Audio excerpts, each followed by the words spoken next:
Welcome to Tinkerdoodle DIY. In this video, let's continue exploring our weather station project. I'm going to show you how to connect the weather station to the Blynk IoT platform and use the smartphone app to view the weather station data. To do that, you need to install the Blynk app on your smartphone. Since my Chromebook can run smartphone app as well, let me just do the demo on my Chromebook. So this is the Blynk app. If you haven't already, you need to sign up for account and log in. Once you log in, click the new project button to start a new project.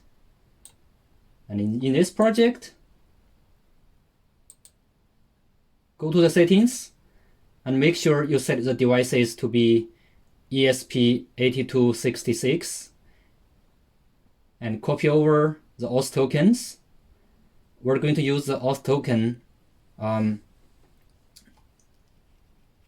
our MicroPython code for it to be able to connect to the Blynk cloud.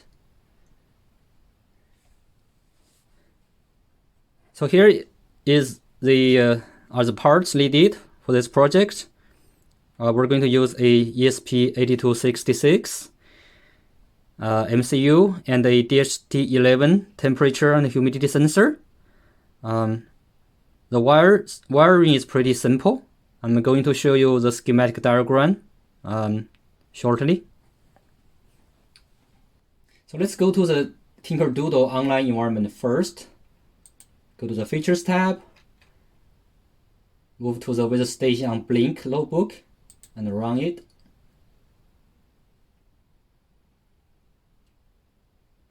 Ignore the warnings. Yeah, make sure you write down the auth token somewhere. We already went through the parts list. If you haven't seen the schematic, just click Run to show it.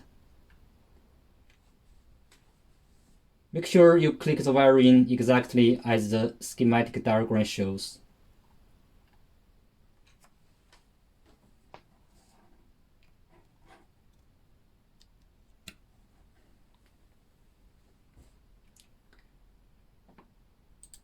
Next, let's flash the MicroPython firmware onto the ESP8266.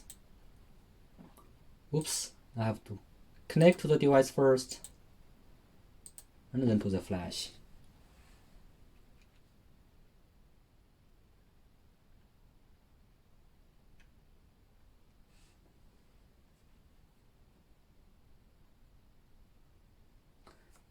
The flashing takes about a minute.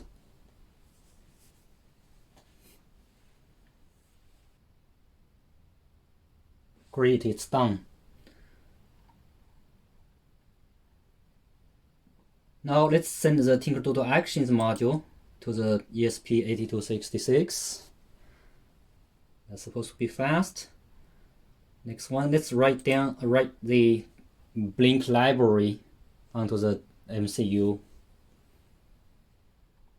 Done as well.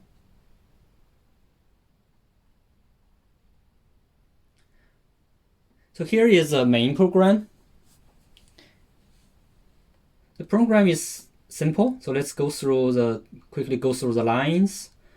First, make sure you put down your own Wi-Fi SSID and your Wi-Fi password here for the ESP8266 to be able to connect to the Wi-Fi network.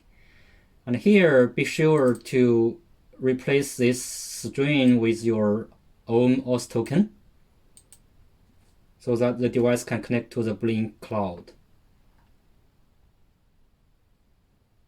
Also, based on the schematic diagram, we want to read the DHT11 from pin 13. So here we expose two virtual pins to Blynk for reading the temperature and reading the humidity respectively. And the last one is the main loop.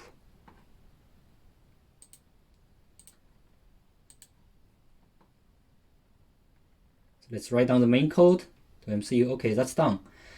After that, press the reset button on the MCU. Make sure it's running the main program. Now let's move to the Blynk app.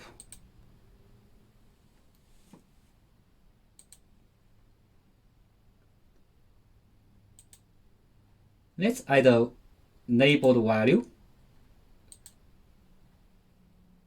and set the pin to virtual pin 1.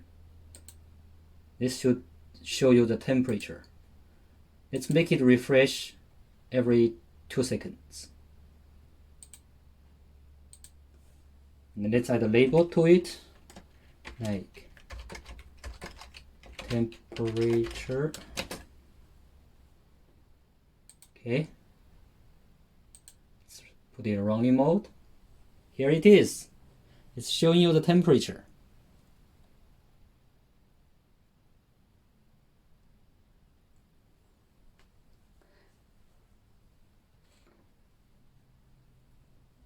Okay, that's great. Thanks for watching.